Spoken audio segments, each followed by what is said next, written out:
VSiN, the sports betting network.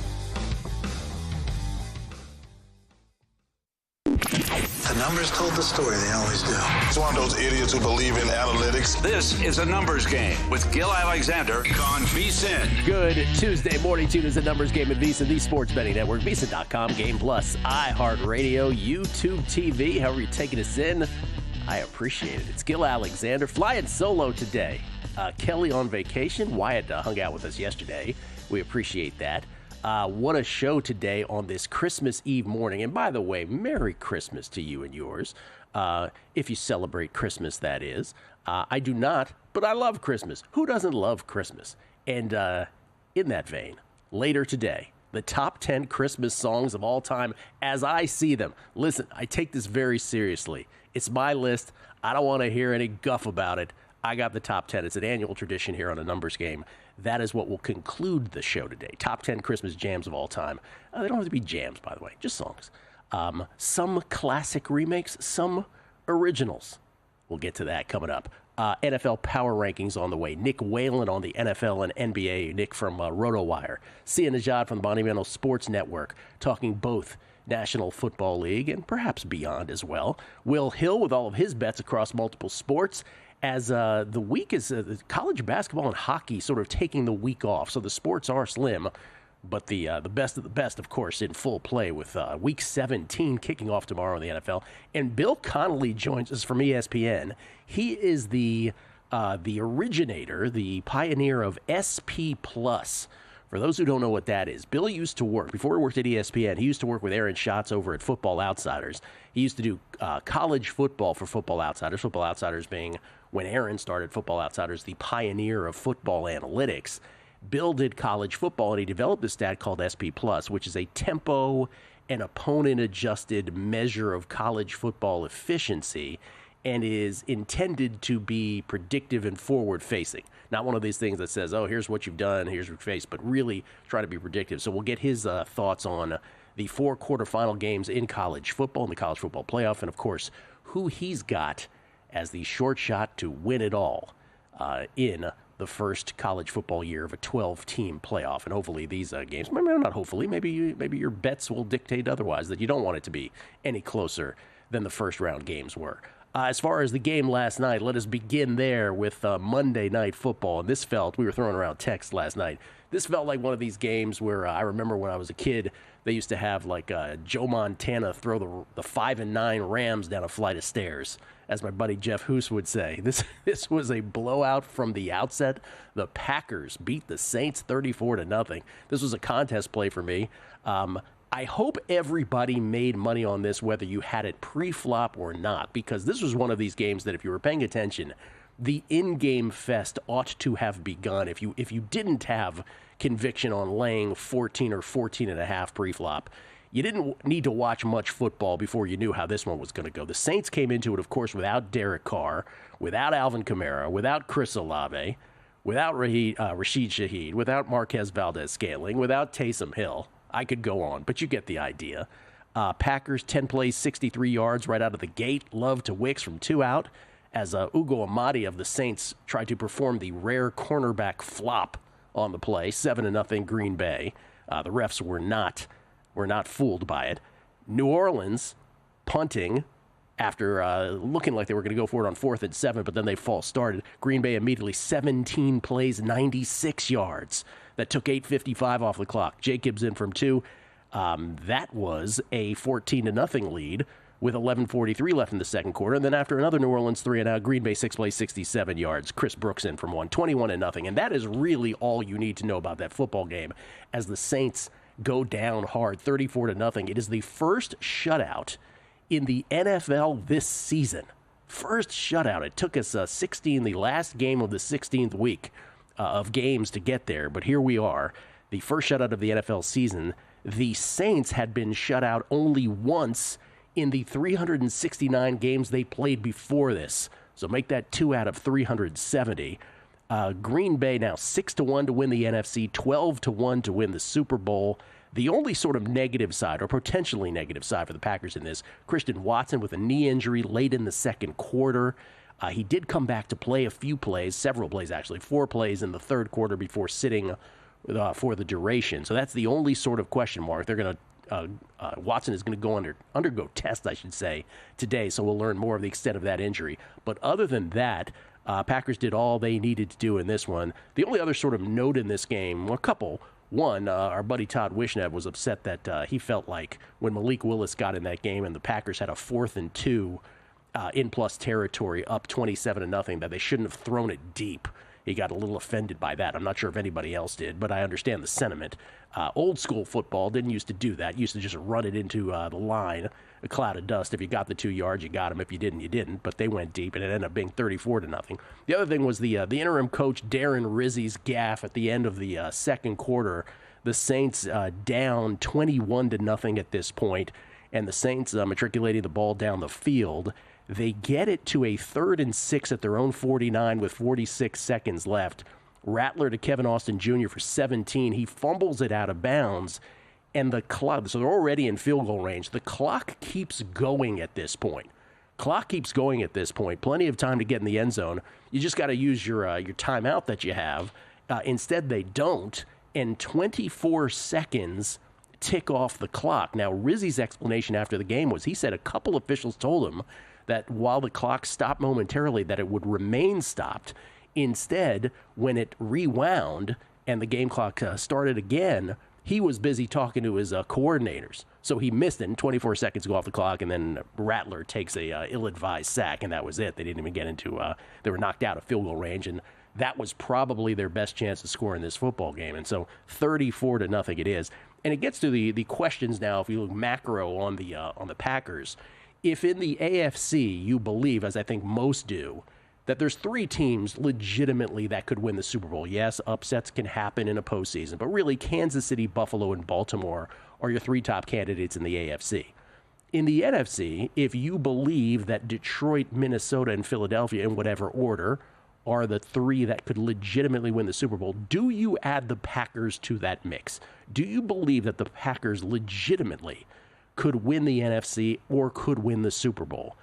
I think I might put them in there. Because they're just dangerous enough. And Jordan Love at his best is really good. And that script that they had yesterday, I get it. It's against the depleted Saints team.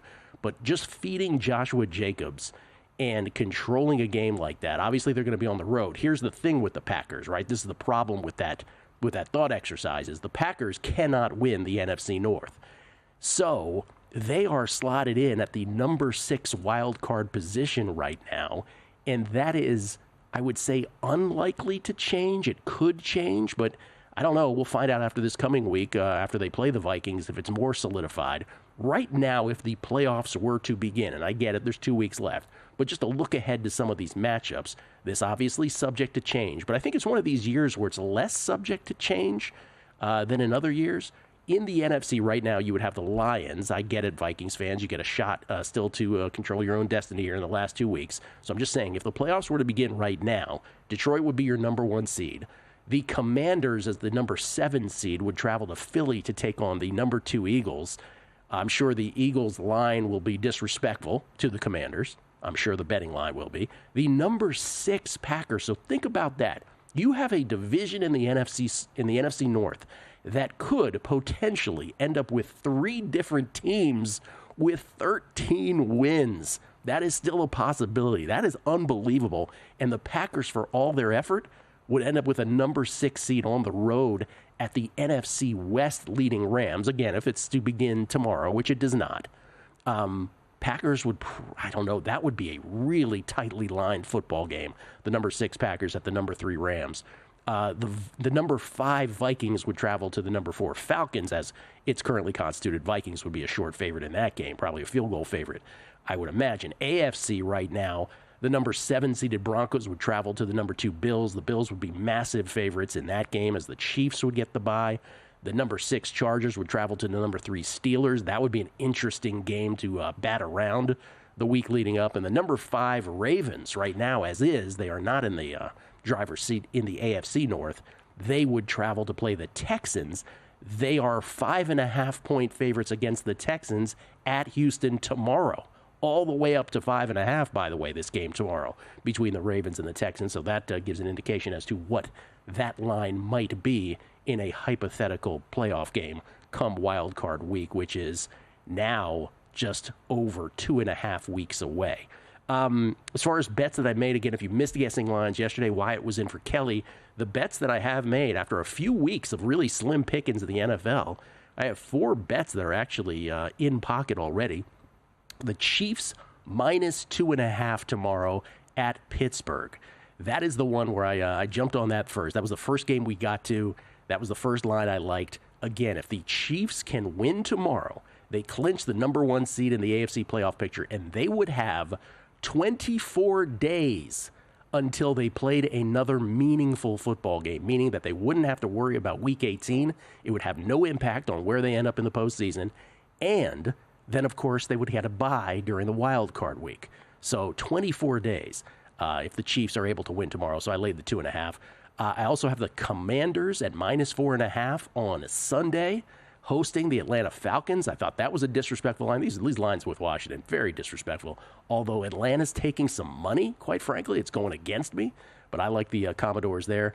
I did take the Panthers in the swallow hard game of the week, taking the Panthers plus the points, all those points in their football game. And I am laying the Lions, laying the 3.5 with the Lions on Monday night against the Niners. I was a little surprised, despite all the Lions' injuries, that is as low as it is. The Lions obviously could clinch the number 1 seed in the NFC North if they were to win this game and Minnesota were to lose to Green Bay. Not an impossibility at all, but could also be headed to a Week 18 showdown for all the marbles against the Vikings Week 18. We'll come back, NFL Power Rankings, and I got a bowl game pick today in Hawaii. A little Christmas Eve bowl action, pretty much the only thing going on. It's coming up. Numbers Game, VSiN, the Sports Betting Network. Here are 3 reasons ZYN is America's #1 nicotine pouch. We use food-grade ingredients. We have a wide selection of varieties. And they all come in 2 strengths. Find ZYN at a store near you. Warning, this product contains nicotine. Nicotine is an addictive chemical. Time. There's nothing more valuable. It's what drives everyone to make the most of every moment. We celebrate living large in the now. In a city where time disappears, we create experiences that electrify the soul and memories that will last forever. We go big, we go all night, and here, everyone is invited. So get loose and get loud. This is Circa. You'll have the time of your life. Follow the Money is live on Christmas Eve, and Mike Palm is filling in for Paulie Howard. Among our guests, Adam Chernoff, Paul Stone, and Rich Gannon, plus cross-sport parlays to give as Christmas presents. Follow the Money, 4 o'clock Eastern on VSiN, the Sports Betting Network. So, Paulie, have you had a chance to read the VSiN Daily yet? Yeah, came in at 3 a.m. What's Bill doing up that late? Well, rumor has it, it starts off with a 12-hour meditation session. Then he just pours himself over film and live TV, really focusing and taking it all in. Bill's in with the biggest insiders, talking trade secrets, strategies, the whole 9, absorbing the info. And then and only then can the writing process begin.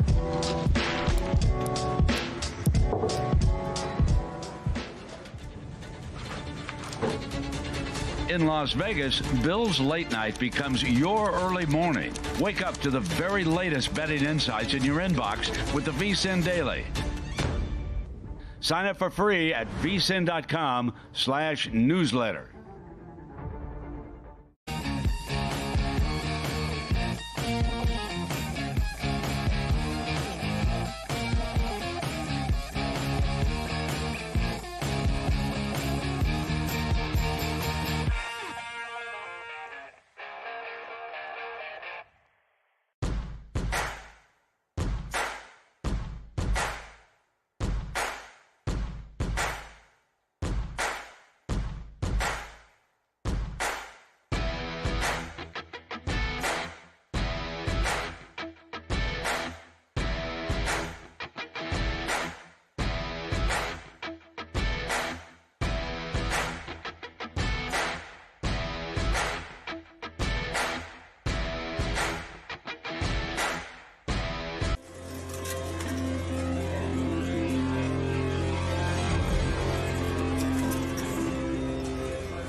Game on VSiN, the sports betting network.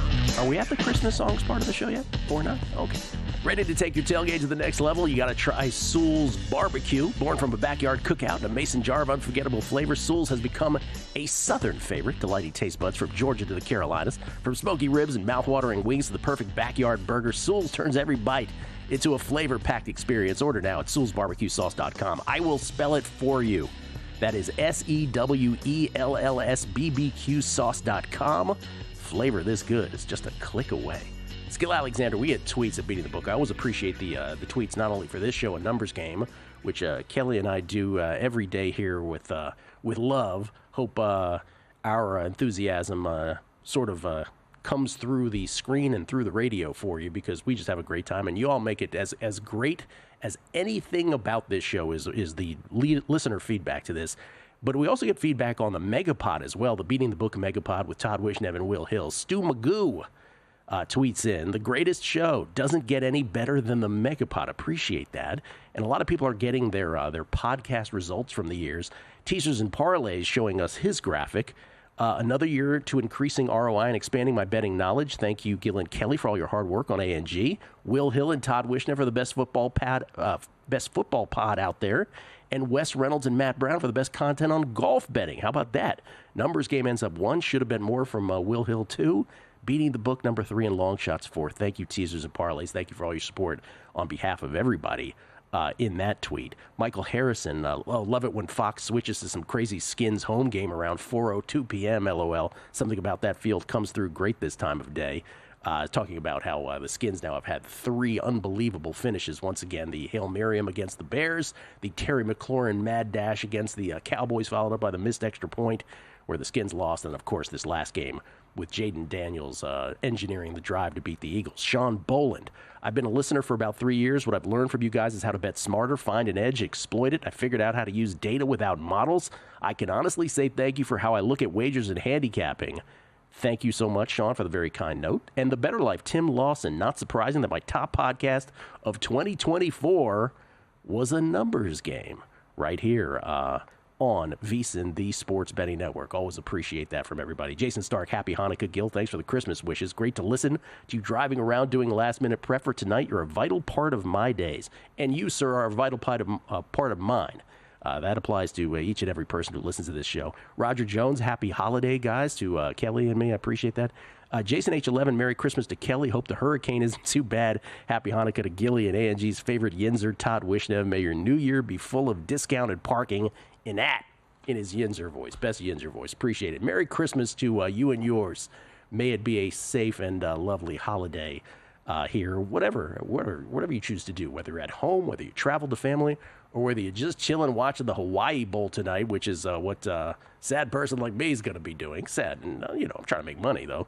In that respect, there is something a little lonely about the Hawaii Bowl traditionally, though. If you're sitting at home Christmas Eve watching this thing with a lot of empty seats. But it's a chance to make money. And this bowl season is, when I say sneaky good in terms of making money, I mean sneaky because we're so focused on the college football playoff, we almost forget bowl season is there anymore. Today it is the Hawaii Bowl between South Florida and San Jose State. The Spartans of San Jose State, 3-point favorites. The total is at 64.5. Steve Fezzik, a while back, gave out the over in this, I believe. I'm not sure if he still likes it at 64.5, but he certainly liked it a couple points lower than this. Could be a shootout here with the Spartans and the Bulls tonight. I am on San Jose State pre-flop. I don't typically pre-flop all of these, but there is a handful of these bowl games where I do pre-flop. You may remember the Memphis Tigers play from last week. I am on, which got home, by the way. I'm on the Spartans here. The Spartans have lost by 9 combined points at Wazoo and at Colorado State. They gave Boise State and UNLV fits at home before they faded late. They beat Stanford by a field goal, salvaging some late season happiness there. And a bowl win would add to that. One of the better run defenses in the group of 5, by the way, allowing just 4.1 yards per carry, not including sacks. That ranks 18th nationally. And, of course, their head coach, Ken Niumatalolo, from his days at Navy. And he is in his first year at San Jose State. And I like the Spartans in this. I think they finish this season strong. That's the play tonight in college football in Honolulu. And, of course, we won't get another college football bowl to the day after Christmas, but we have NFL to ride us through with a doubleheader tomorrow and, of course, a Thursday night game as well. By the way, tomorrow on the show, Jake Bensequin will be in studio with me for a couple segments. He is one of the remaining 44 people, one of the people responsible for the remaining, 45 entries left in Circa Survivor. So we're going to talk to him about how he's going to play the Christmas quirk. Is this the moment? I mean, this is moving day at the Masters in terms of Survivor. How's he going to play it? Is he going to play it, as safely, quote unquote, as possible? Because there's nothing really safe on Christmas. Though Baltimore now out to a 5.5-point favorite. But based on what each of these guys has left, or gals has left, how's he going to play it? How's he monetizing? Is he doing the whole Circa credit thing? Is this where it begins? The hedging begins in earnest? Because I think every one of those guys has to sort of expect that tomorrow could be the end. Tomorrow and or Thursday could be the end. And that's kind of been the looming specter of the Survivor contest. So we'll have Jake Bensequin on the show tomorrow to discuss that. And Carl Sack, who moves global NBA lines on a huge NBA day on Christmas Day, as the NBA tries to say, oh, we're here too. This used to be our day. NFL, damn you. We'll talk a whole bunch of NBA with Carl Sack as well. As far as our power rankings, it is time for the Week 17 edition of NFL Power Rankings. Plug it in. Lone Star 92.5, Classic Rock, Dallas. Oh, sorry. Was that somebody? Was that came over? Oh, so, okay. Here's the thing with the NFL Power Rankings. If you get to this point in the season and they're moving around a lot, your power rankings probably stink. But this is the first week where most of these remained the same, and I think that's kind of a good place to be if you're handicapping the NFL. They should be kind of solidified with very little movement. And I talked about this on the Should Have Bet More podcast with Will Hill, his podcast a little bit Sunday night, which is, do you feel any differently this week about the teams that are headed to the postseason than you did last week? And the answer is probably not really. We didn't learn much about anything. I think they're probably what you thought they were. Nothing has changed at the top for me. The Ravens remain number one. The Ravens remain number one after they take down the Pittsburgh Steelers. It was a game that was tied relatively late before the Ravens took a 2-touchdown lead. And then Mike Tomlin did his fourth quarter, I'm down 2 touchdowns, let me just punt this away thing, which he's done 2 straight weeks now against the Eagles and the Ravens. Don't get it. But Ravens are my number one, despite the 5 losses. The Bills remain number 2, even though they just get by the New England Patriots. They're entitled to a bad game or a middling game. The Bills haven't had one in a long time, so the Bills are number 2. I know they lost the game, but the Bills are solid. Number 3, the Lions. The injuries are the only thing keeping the Lions out of the number 1 spot. They remain number 3 for the week. And the Chiefs, despite being 15-1, are they 15-1? Yes, 15-1? No, 14-1. That's correct. Despite being 14-1 and trying to get to 15-1 and clinching the number 1 seed, they remain as the number 4 team. But yes, if they get home field throughout the playoffs and the AFC has to go through Arrowhead, and I know it's not Arrowhead anymore. It's, what is it, Go-Hay is it called? And Patrick Mahomes just has to outperform in 60-minute intervals. Could the Chiefs win it all again and get the elusive three-peat that no one has ever done in the Super Bowl era? Of course they can. But they're the number 4 power rank team. The Eagles, despite losing to Washington, I'm not going to knock them for not having Jalen Hurts. Though, again, they couldn't overcome 5 turnovers by Washington. That's another story. But you can't knock them for not having Jalen Hurts. They're number 5. And the Packers crushing the Saints. Listen, it's the Saints still. They remain at number 6. And I do think that's why I asked that question earlier. Are the Packers legitimately a Super Bowl contender? I kind of think they are. I have the Vikings at number 7. And I know Vikings fans are like, but we beat the Packers already. If you beat them again, I'm sure that changes for me. But right now, Packers 6, Vikings 7. The Washington football team, remains at number 8 for me. Or actually, this is the first movement of the actual week. I did flip Washington and Houston. Washington goes from 9 to 8. Houston goes from 8 to 9. Washington deserves that. They beat a good team in Philadelphia. Jaden Daniels is the ultimate wild card of all these teams. Again, a lot of folks talking about how they don't want to play the Bengals in the playoffs. I'm not sure you want to play Jaden Daniels in Washington in the playoffs. Texans go to 9. I just don't think this football team is good. The injuries mount with Tank Dell. I mean, they're good. Don't get me wrong. They're just not great. Pittsburgh has never gotten higher than around this range for me. They're at number 10. I think they deserve to be a number 10 team. Bucks, listen, are you going to get stripped by 2 defensive backs in key moments every week? I don't think so. They remain at number 11. I got the Broncos at 12, the Rams at number 13, Chargers 14, Bengals 15, rounding out my top 15 in the National Football League. And let me just say this about the Bengals. Just anecdotally, heard a lot of love on the Bengals this week against the Broncos. That line is up to 3.5, so it's not just anecdotally. The market taking money on the Bengals. I'm not so sure I get that. Bengals, like the Broncos, haven't beaten anybody, and they barely, 17-6 against a DTR-led Browns team late in that game. I'm not so sure why people are so all up in the Bengals grill this week. We'll come back. Nick Whalen on the NBA next, right here on A Numbers Game. And they're off.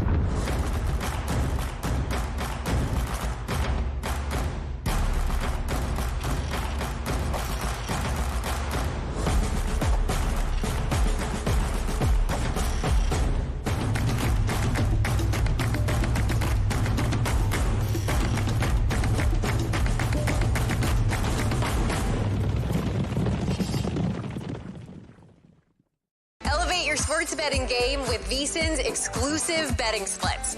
Stay ahead with real-time market trends and track bet percentages on any matchup. Then uncover the edge by comparing them to the amount of bets placed to find out where the sharp money is headed. Upgrade to VSiN Pro to access betting splits, live odds, line moves, power ratings, and in-depth game analysis.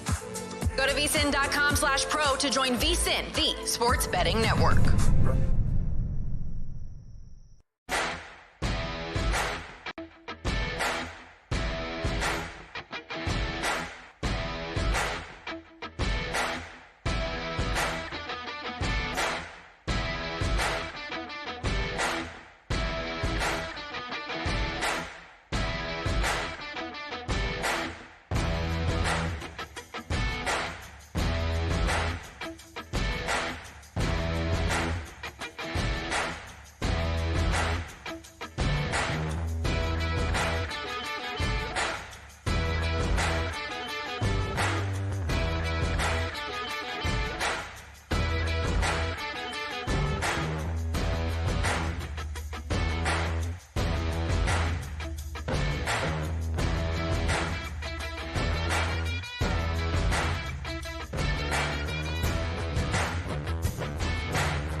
This is VSiN, the sports betting network.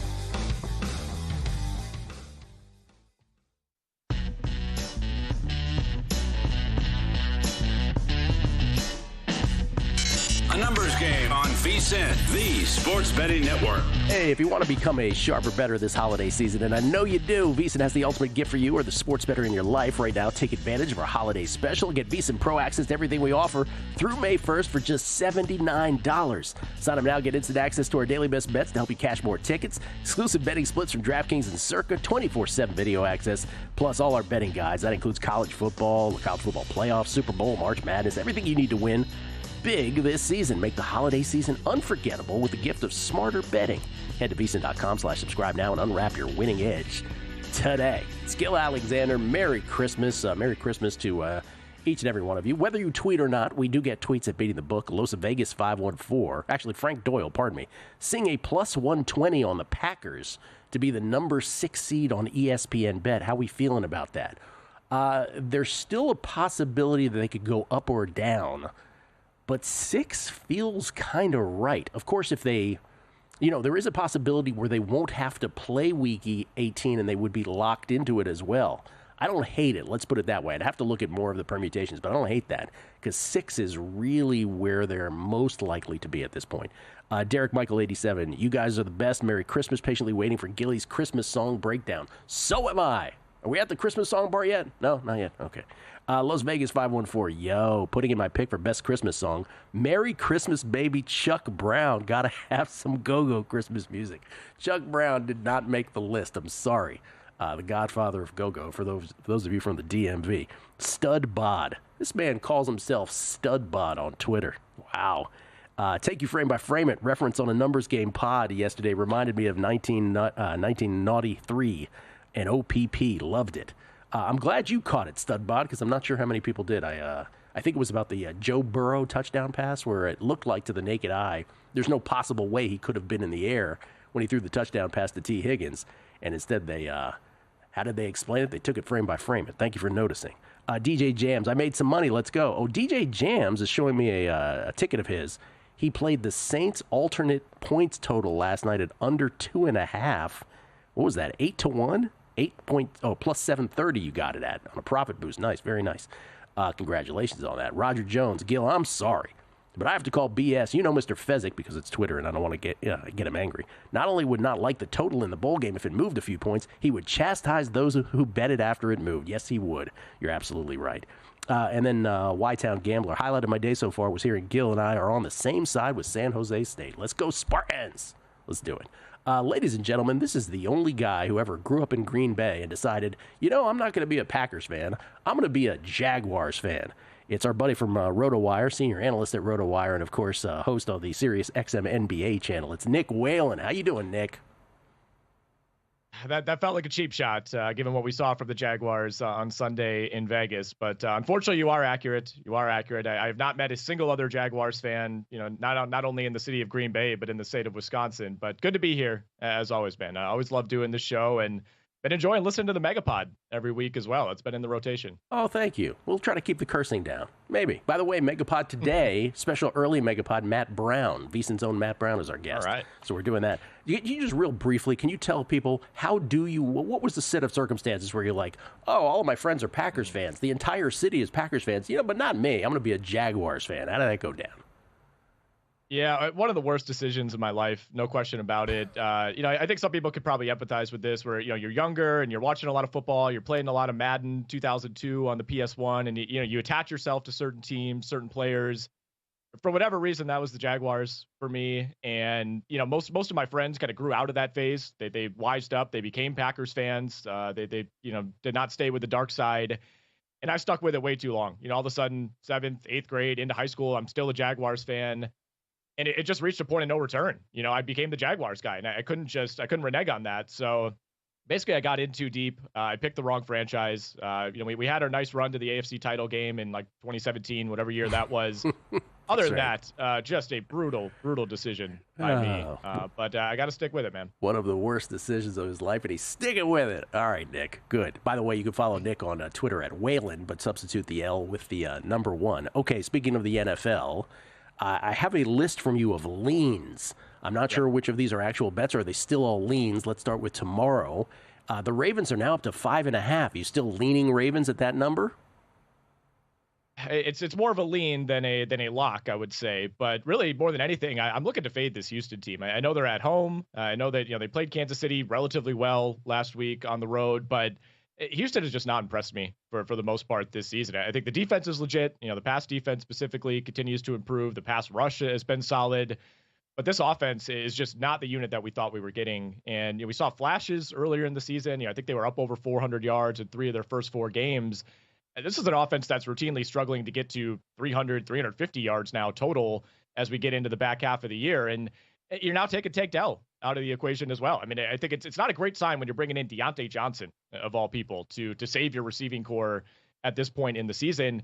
You also look at a Houston defense that, again, has been solid, but is also very turnover reliant. They're one of the highest turnover defenses in the NFL. Baltimore has only one multi-turnover game this season. That came in that first matchup against Pittsburgh where they had all those sloppy plays. So I don't see Baltimore committing enough mistakes necessarily to keep Houston in this game. And the Texans running game has also been really hit or miss over these last 7 or 8 weeks. They've been held under 100 yards total in 5 of the last 8 games. Feels like it's totally feast or famine when it comes to Joe Mixon. Baltimore has one of the best run defenses in the NFL. So I think the Ravens have too many ways to beat you. I think they're going to make Houston one-dimensional. I don't trust Houston to get to the 23, 24 points that I think it might take to cover that number.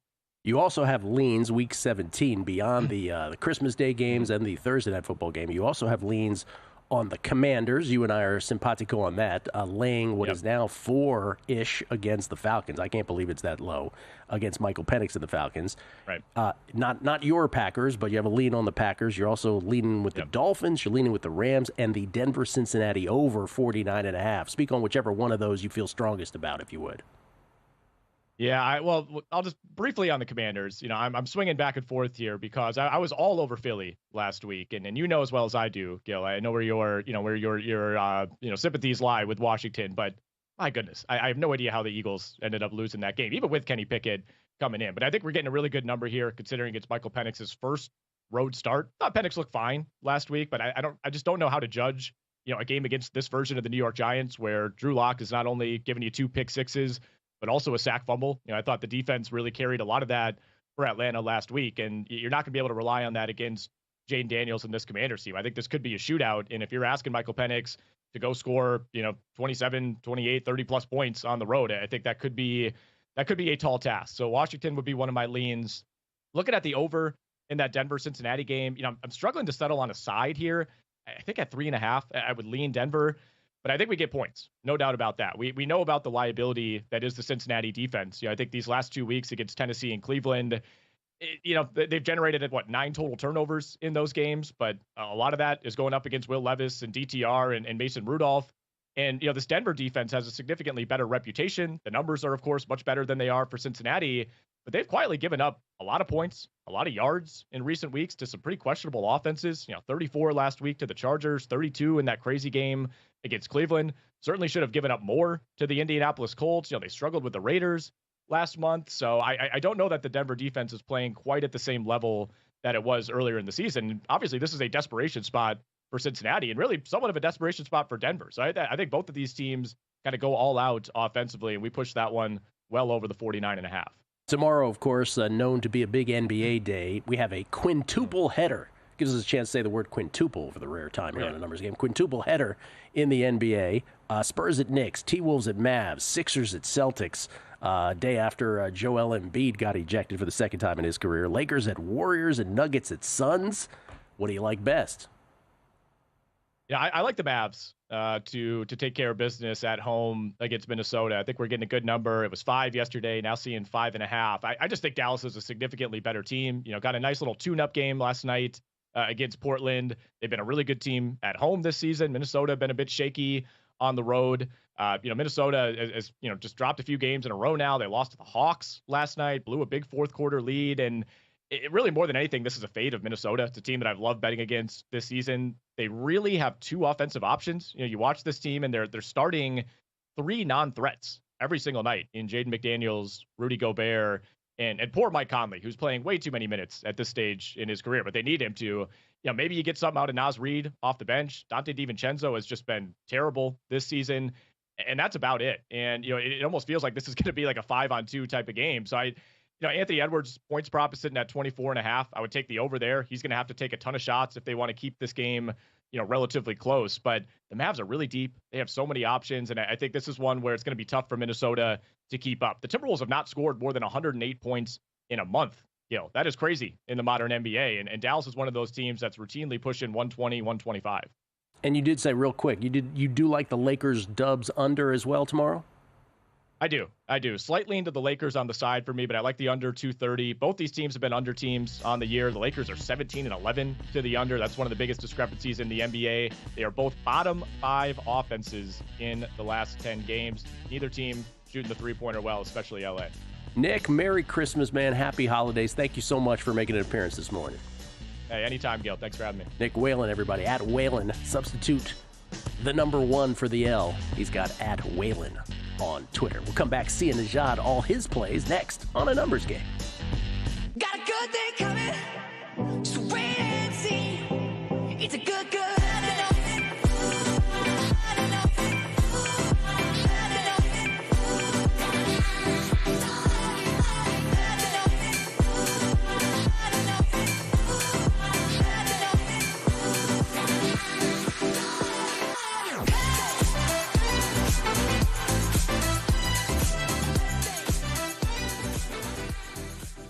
You spoke, we listened. Introducing the all-new VSiN Watch app.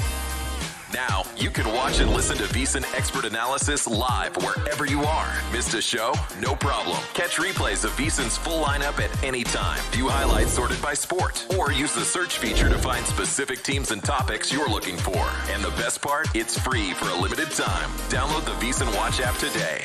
Available now on the App Store and Google Play. And join us on the Sports Betting Network.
Numbers Game on VSiN, the sports betting network. Are you the kind of player who wants to drop $10,000? I don't know about dropping $10,000, but you want to bet $10,000 or more on a NFL line at the best price in the market? Maybe you're looking for instant acceptance on your in-game bets.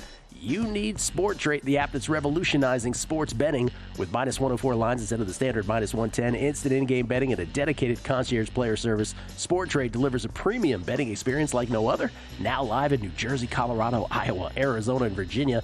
Download SportTrade today. Use code VSiN to earn 10% cash back on every wager during your first week. Terms apply. You got to be 21 years or older to play. If you or someone you know has a gambling problem, call or text 1-800-GAMBLER. It's Gil Alexander live from Circa Resort Casino in downtown Las Vegas, Nevada on this, I don't want to get the Nevadans mad at me.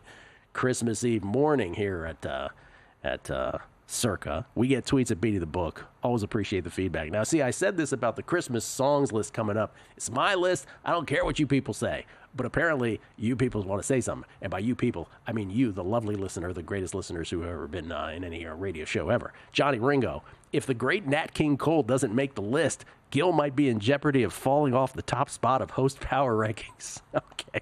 Nat King Cole, Johnny Ringo, not on the list. I guess I've toppled from the top. Larry Fresh. Hey, how you doing, Larry? Good to see you yesterday. Merry Christmas, Happy Hanukkah to you guys. Thank you for all the content through the year. Thank you, Larry, for being so cool. And thank you again for the Chipotle. Appreciate that. Israel Negron. Are you really from the DMV, Gil, if Chuck Brown doesn't make your top Christmas song list? Well, I am, and he didn't make it. If this was like, best go-go swing kind of thing, he'd be number one, of course. Ryan Hyatt. First off, thanks to Gil and the entire VSiN crew for creating great radio/TV today. Much appreciated. Second, Gil, if Christmas rapping by the waitresses, it never stops. If Christmas rapping by the waitresses does not appear on your list, it is invalid and should be ignored. You can explain who the waitresses are. By the way, I do have a honorable mention sidebar to the top 10 list, and the waitresses are in the honorable mention. Does that count? No, it doesn't? Okay. Waitresses make honorable mention. And Mark Geiger, Merry Christmas and Happy Hanukkah. May the new year be a happy, healthy, and prosperous one for you and all those who rely upon the sage advice given on this show. Thank you, Mark. Mark, who is the de facto in-house attorney here on A Numbers Game after all these years. Sia Nejad is an attorney in real life as well. He also works for the Monumental Sports Network. You can follow him on Twitter at Sia Nejad, SIANEJAD. Comes to us courtesy of the Progressive Guest Line. And he joins us now from the DMV. How you doing, man? I'm good. I'm really curious about this list, though, Gil. Is Grandma Got Run Over by a Reindeer on the list? Because if you're from the DMV, you know the local radio stations back in the day, they played that all day during Christmas season. They love it. It is not on the list. It is not on the list. Yeah. Top 10 plus 3 honorable mentions coming up. And it is one of those things, right, where people are like, oh, your list is ridiculous. It sucks. And it's like, hey, it's my list, man. Everybody's got their list. It's subjective. It's music. But my ears listen without prejudice, Sia. That's what I'm talking about. Mm-hmm. Your picks this week in the National Football League, you have quite a few. I like Week 17 lines. This was different from Week 16 and Week 15, where I thought it was slim pickings. It's been slim pickings for a few weeks. Let's start with tomorrow. We have the double header. We'll get some Mariah Carey. We'll get some Beyonce tomorrow. We'll also get some football. You like the Ravens as well, laying the 5 here, despite the fact that it's moved away from the best number. It has. It opened. I mean, I was surprised it was at 4 yesterday, and I won't be surprised if it kicks up to 6 by kickoff, although I think 5 is probably the right number. So I've been a fade on Houston all year. I mean, Gil, I came on to your show before the season started, and I told you Indianapolis Colts were going to win the AFC South. So I obviously got that wrong, but the reality is, Houston regressed, and that was part of what I was factoring in. I thought Anthony Richardson would be an average quarterback. Turns out this year he's not an average quarterback. With all that said, you got the Texans, who have been very mediocre all year, and now you got them kind of locked into their playoff spot, but more importantly, Tank Dell out here. And I just think that's such a huge factor because of how he's spread the field out for guys like Nico Collins. Now you got John Mechie coming in, and he's okay, but he hasn't really shown himself from his college days yet. You got Xavier Hutchinson. You got Dalton Schultz. It's just not dynamic. And when I use the word dynamic, I use it for the Baltimore Ravens. They can hit you any way they want, including last year when they played Houston in the playoffs, absolutely bludgeoning them with the running game. But good news, Lamar Jackson can throw it. He can run it himself. He's got all kinds of healthy toys in Isaiah Likely and Mark Andrews and Zay Flowers and Rashad Bateman, and the list goes on and on. So I just think it's too much for a Baltimore Ravens team that's probably hungrier than the Houston Texans. Before the Ravens take on the Texans at Houston, we have the Chiefs at the Steelers. Remember, these are 2 early games tomorrow on Christmas. You and I are oppo on this one. You like the Steelers plus the points here. Yeah, but I say it with a touch less confidence than I did deliver the Baltimore Ravens play. And that's because I just don't feel comfortable fading Patrick Mahomes. I don't feel comfortable fading him with Xavier Worthy getting kind of fully integrated into this offense, but Hollywood Brown also. And I say Xavier Worthy because he got a lot of targets last week. And I do think that might have been at least a little bit of the Hollywood Brown effect. Mahomes not injured. I get all of that. But Pittsburgh had this gauntlet of 3 games. Yeah. They're on their 3rd leg of it. And I think this is the leg where you could actually see them win a game or at least cover, because the other 2 on the road were really like problems, right? Kansas City, not great at covering. We've seen them even at home against inferior teams not cover. Again, both of these teams very hungry. Kansas City wants to win to lock up that 1 seed. I just think Pittsburgh is closer to Kansas City than people think, and they're getting 3 points at home. If it was 2.5, it would be a stay away. At 3, it's Pittsburgh. So great this week because there's football seemingly every day, at least when you put NFL and college together. There are the 2 NFL games tomorrow. There is 1 on Thursday between the Bears and the Seahawks. And then we have a triple header on Saturday. Love some Saturday NFL. And the first of which is the Chargers at the Patriots. You like the home dog Patriots here plus the points. So one of the teams that's clearly not giving up this season is the Patriots. And by the way, the give up narrative isn't really a good one, right? Because the guys on the field are definitely trying to play as hard as they can. But this Patriots team seems motivated week to week, and they've got a quarterback in Drake May. I look at the Chargers, and I know they have everything to play for, but teams like the Chargers and the Broncos, I just don't think they're very good. And I don't think it's justified that they're going on the road laying 4 points here. I mean, the Chargers don't have a lot to throw at you. Even when J.K. Dobbins was healthy, it wasn't a super efficient running game, but it's certainly not efficient now. Their receivers, it's Ladd McConkey when he's healthy, and it's kind of everybody else. I just think the Patriots are playing good football. I'm not chasing last week's result necessarily, although that was impressive. It also was a division game. Patriots probably more up for that game than this one in theory. But I think 4 is way too many. I don't think the Chargers are super explosive. I think they're somewhat vulnerable on defense, and I like how Drake May is playing. So give me the 4 points. All right, let's talk a little futures, shall we? And by futures, I mean maybe just 2 weeks of futures. Let's start in the NFC South, where the Falcons, by virtue of their win over the Giants this past weekend and the Bucs lost to the Cowboys, the Falcons now in the proverbial driver's seat, meaning they control their own destiny with Michael Penix as their starting quarterback. The 2 teams are tied, but the Falcons swept the Bucs. So the Buccaneers going to need some help here. But when you look at the schedule here, the Bucs still, I mean, my goodness, they got a home game against the Panthers here where they're 8.5 or 9-point favorites right now. Then they're home against that Saints outfit we saw last night. I'm sure the Saints will get some players back, but who knows how many, or if the Saints just punt on it. You like the Bucs still to win this division? So the beauty of this is the Bucs loss gave us some value in the betting market, because if you wanted to bet the Bucs 3 weeks ago, it was -110. Good for you. You got a good number. But the last 2 weeks, the number was prohibitive because everybody thought the Bucs were definitely going to win that division. Now they're -135 to win the NFC South. And you laid it out perfectly, Gil, like you usually do. The Bucs got 2 layups. And I understand they just lost to Dallas, but these 2 layups are at home if memory serves. And these are 2 teams that they're going to beat. Then you look at the Falcons. Washington is -200 against the Falcons, and the Bucs are -135 to win the NFC South. I'm just doing some math here, and I think that -135 number is really kind of great when you consider that Washington probably, I don't know if they cover or not, they probably dispatch Michael Penix and the Falcons on Sunday night in Washington. And if that happens, guess what? That -135 pays. Yes, it do. Yes, it do. All right, before we go here, let's get to some just random futures, and I'll leave it open-ended for you. Is there a Sia Nejad sort of outlying one that most people does not apply to conventional wisdom that you like? Yeah, a few weeks ago, the number's gone a little bit. I like the Packers to win the NFC. I think the NFC is absolutely wide open, not just for the Packers, but for Washington, for Rams, teams that people just don't think have much of an impact. AFC, I think it really comes down to 3 teams, the 3 obvious ones. NFC, it's wide open. So I just think the Green Bay Packers, even now at +600, I think it's a decent number because, I mean, compared to 1,100, it's not great, but I think it's a decent number because of how much the Lions have fallen back with their injuries. Philadelphia, kind of a hot and cold team as we see year to year. I think the Packers might actually be the best team in the NFC, and we're just not talking about it. That's, because I asked this question earlier on the show, and I laid it out just like you did, which is you got the Chiefs, Bills, and Ravens in the AFC. Yep. And I said, okay, you have the Lions, the Eagles, and the Vikings in whatever order in the NFC. Do you add the Packers? And I said, yes, I probably do. You're saying that resoundingly because you like the bet on them. But you actually think it extends further. You really legitimately think the Rams or the Commanders could win this?